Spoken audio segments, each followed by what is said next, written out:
大家好，我是坤坤。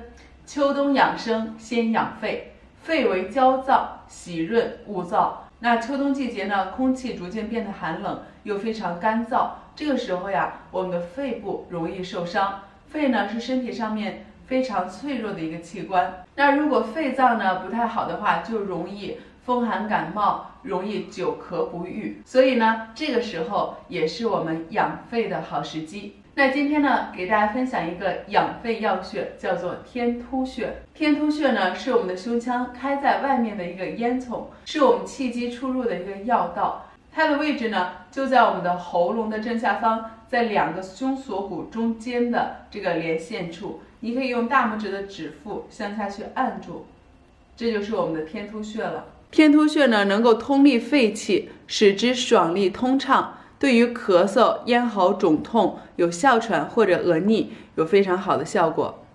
我们用指腹呢向下去按压，每次呢向下点压大概3到5秒，然后向上抬起来。每天呢可以去坚持100次的按压。这个方法呢，对于我们提升体质、预防感冒、改善久病不愈的咳嗽都有非常好的效果。有一个注意事项，就是去按压的时候呢，我们尽量避开中午11点到1点的这个时间。在你按压过程中，如果出现咳嗽或者向外吐痰的情况，是属于一种好的现象，让外邪呢更好的去排出体外，让我们的肺部更加的健康。今天的视频就分享到这儿了，我是坤坤，下次见。